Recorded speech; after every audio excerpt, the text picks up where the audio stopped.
Сәлеметсіздер ме, достар? Қазақстанның бұрынғы вице-премьері мемлекет және қоғам қайраткері Балташ Тұрсынбаев 76 жасына қараған шағында дүниеден өтті. Алайда оның өлімінің алдында оған бірнеше рет белгісіз нөмір звондапты, ал оның бөлмесінің есігі ашық қалып қойыпты. Біз білетіндей, Балташ Тұрсынбаев елбасыға қатты жақтасқан. Жер айтып бармасын, бірақ халықты ешбір ойламаған адам еді. Не болса да, оның жақындары өліміне Тоқаевтың режимі кінәлі деп отыр. Тоқаев та Назарбаев сияқты өлтіру әдістеріне көшкен ба? Бұдан кейін Тоқаевқа сенуге болады ма? Әлде ол өлтіретін адамдар өз өліміне өздері кінәлі ма? Пікіріңізді жазыңыз. Бала өлтірген билік. Жыл басында мемлекет басшысы Қазақстан халқына қорының құрылғанын айтып, есепшотқа жиналған қаражат қазақстандықтардың, науқас балалардың еміне жұмсалатынын айтқан. Қордың ең маңызды бағыттарының бірі аба секілді ауыр сырқатқа шалдыққан балаларға материалдық көмек көрсету болатын. Қордың құрылғанына бірнеше ай өтсе де, айықпас дерт жабысқан балаларға қаражатты қарапайым халық жинап жатыр. Неге? Өйткені абаға шалдыққан балақайларға арналған дәрі-дәрмектер тегін медициналық көмек ретінде берілетін бағдарламаға енбеген.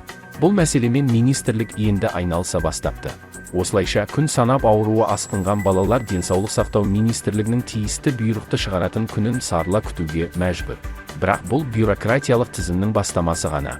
Қазақстан халқына қоры Спинраза препаратының 50 дозасын алуға міндеттеліп, дәріге 2 миллиард теңгеден астам қаражат бөлуге уәде берді. Логистика мен препаратты жеткізу мәселесімен СК Фармация компаниясы айналысуда. Осы орайда қор, СК Фармация және денсаулық сақтау министрлігі меморандумға қол қойды. Бірақ ауадай қажет дәріні балалар әлі алған жоқ. Қор басшысының орынбасары София Айсағалиеваның айтуынша, дәрі-дәрмекті сатып алуға медициналық және фармацевтикалық бақылау жөніндегі комитет пен СК Фармация қарсы болып отыр. Ол компанияның келісімшарт бойынша көрсетілген міндетін орындаудан бас тартып, сатып алуды үлестес тұлға арқылы жүзеге асырды талап еткенін жеткізді. СК Фармация басшысы Ерхат Есқалиев Спиранзаны жеткізуге байланысты туындаған мәселелерге тоқталып, оның компаниясы тек қана логистикамен айналысатынын қадап айтты. Комитет жетекшісі Бауыржан Байсеркин дәрі-дәрмектің әлі күнге дейін алынбау себебін түсіндірді. Оның мәліметінше, Қазақстан халқына қорынан келген өтінімді өрескел қателер кездескен. Байсеркиннің айтуынша, қор аталған дәрі негізінен құрылыс саласымен айналысатын компаниядан сатып алуды ұсынған. Комитет басшысы Спиранза препараты Ресей аумағында 4 реттен аса сатып алынғанын да тілге тиек етті. Бұл дәрі белгілі бір зауытта жасалады. Тек бір зауыт қана шығарады бұл препаратты. Аталған зауыттың Қазақстанда ресми өкілдері бар. Олар логистика мен дәріні жеткізуге ғана жауап бермейді. Препараттың қауіпсіздігіне баса назар аударып, сапасына кепілдік береді дейді ол. Бауыржан Байсеркин тараптар әлі пәтуаға келмеген. Логистикалық құжаттары мен кепілдігі жоқ препаратты жеткізу кезінде температура режимі қатаң сақталу қажеттігін айтады. Спинраза термоқұбылмалы препарат саналады. Оны сақтау үшін ерекше температура режимі қажет. Дәрі жұлынға салынатындықтан кепілдігі жоқ жеткізуші мен алыпсатарлардан алынған дәріні ауыр дертке шалдыққан балаларға қолдануға комитет жол бермеген. Егер сапасында қандай да бір мін болса, біз қыруар қаржыға алынған дәрі арқылы балаларға зиян келтіреміз. Екінші жағынан, тауардың сапасына ешкім кепілдік бермей отыр. Аталған жағдайда комитет Қазақстанға сапалы өнім әкелу процесін ғана реттейді, деді Байсеркин. Абаға шалдыққан балаларға көмектесу үшін бірнеше ірі ұйым өзара мәмілеге келе алмай жатыр. Ал сәбилер болса, өз өмірлерін құтқаратын дәріні әлі де сарыла күтуде. Денсаулық сақтау министрлігі Спинразаны азаматтарға тегін берілетін дәрі-дәрмек қатарына осы айда қосуға уәде берді. Біз бұл істің әрі қарай қандай бағыт алатынын назарда ұстаймыз. Арқа бұлшықет атрофиясы дегеніміз не? Арқа бұлшықет атрофиясы аба бұлшықет әлсіздігінен асқынатын, сирек кездесетін генетикалық ауру. Мұндай диагноз қойылған балалардың жұлындағы жасушалар жұмысын тоқтатып, толығымен қозғалыссыз қалуға келеді. Баладағы аба белгілері 15 айға дейін байқалады. Аталған сырқатқа ұшырағандардың орташа өмір сүру ұзақтығы 10-12 жастан аспайды. Бұл дертті емдеу өте қиын, өйткені жасушаның генетикалық табиғатына әсер ететін әдіс әзірге жоқ. Алайда қазіргі заманауи медицина бұл дертті сәлде болса түзете алады. Яғни, өз міндетін орындамай тұрған геннің орнына дені сау ұқсас генді әкеледі. Аба дертіне шалдыққан балаларды емдеу үшін әлемде тек 3 препарат тіркелген: Золгенсма, Эвристи және Спинраза. Бұл дәрі-дәрмектердің бағасы миллионнан асып миллиардқа жеткен. Әрине, қарапайым қазақ жанұясы үшін қол жетпейтін сома. Тіпті отандық денсаулық сақтау саласы да аталған маңызды үш дәрі мен сырқат балаларды қамтамасыз ете алмай отыр. Бағалар 2 есе өсті.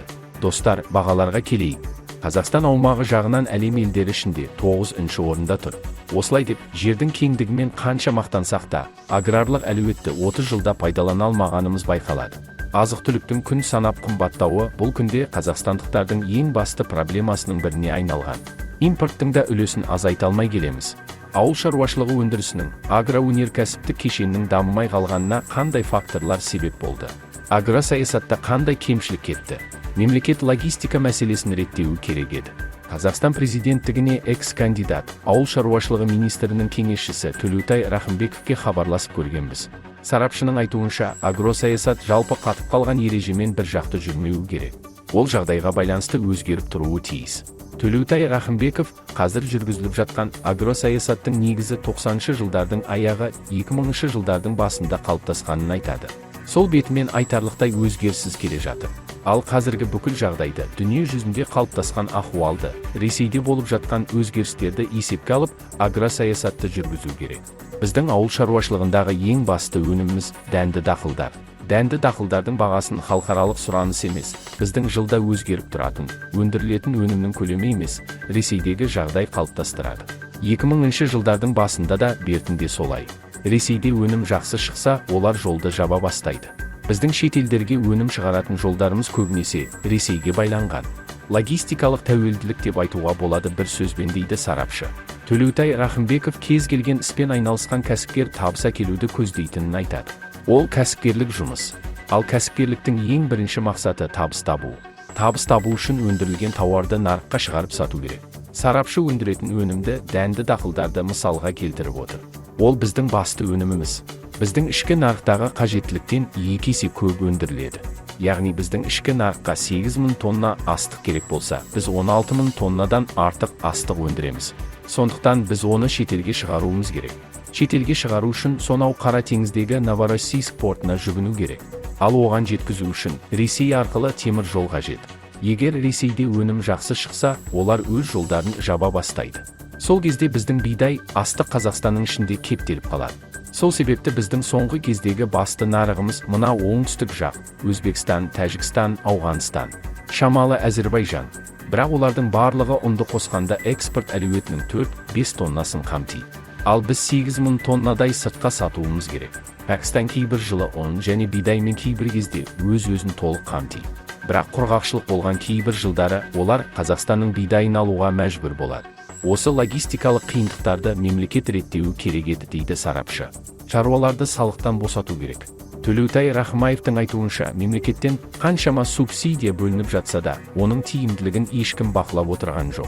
Мәселен, субсидия бұқаға берілсе, сол бұқалардың саны өсті ме, жоқ па, қадағаланбайды. Сол секілді тыңайтқыштарға бөлінген субсидияның арқасында шығым қаншалықты тиімді болғанын да ешкім тексермейді. Сарапшы сол себепті жылда субсидияға бөлінетін 350 миллиард теңгенің тиімді жұмсалмай жатқанын айтады. Менің айтып жүргенім, біз субсидияны өнімге беруіміз керек. Картоп өндірдің бе, оның келісі 100 теңге болса, соған 40 теңге субсидияңды ал. Ет немесе сүт өндірдің бе, етке және сүтке ал. Демек, шаруа өз жұмысының нәтижесі үшін ақшалады. Содан кейін әр фермер, әр шаруа субсидияны көбірек алу үшін ол көбірек өнім өндіруге тырысады. Дұрыс па, дейді ол. Егер өнімді импорттық үлесі көп құс еті, көкөніс, жеміс-жидек ішкі нарыққа шығарса, онда соған субсидия беру керек. Екіншіден, ауыл шаруашылығы өнімдерін фермер қайта өңдеуге өткізсе, соған беру керек. Үшіншіден, өнімді экспортқа шығарса берілуі тиіс. Өнім үшін мемлекеттік қолдау жүйесін күрделі түрде өзгерту керек. Сарапшы осылай дейді. Төлеутай Рахымбеков, үшінші мәселе, бұл қосылған құнға салықты толығымен азық-түлік нарығынан алып тастау керек, қыс деп есептейді. Неліктен Ресейдің өнімі Маңғыстаудан Өскеменге дейін толыпты? Соның бір себебі 1990 жылдардан бастап Ресей азық-түлік нарығындағы қайта өңдейтін кәсіпорындарға салынатын қосымша құн салығын алып тастаған. 2003 жылы мұндай жеңілдік Қазақстан шаруаларына да енгізілгенімен, одан кейін салық комитеті оны қайтадан кіргізген. Сарапшының есептеуінше 12%-ық қыс айналым қаражатты кәсіпорындардан тартып алады. Ол айналым ақшаны тартып алғаннан кейін кәсіпорындар құрылғылар мен жабдықтарын жаңартай алмайды. Онда шикізатты сатып алуға қайдан ақша болады дейді ол.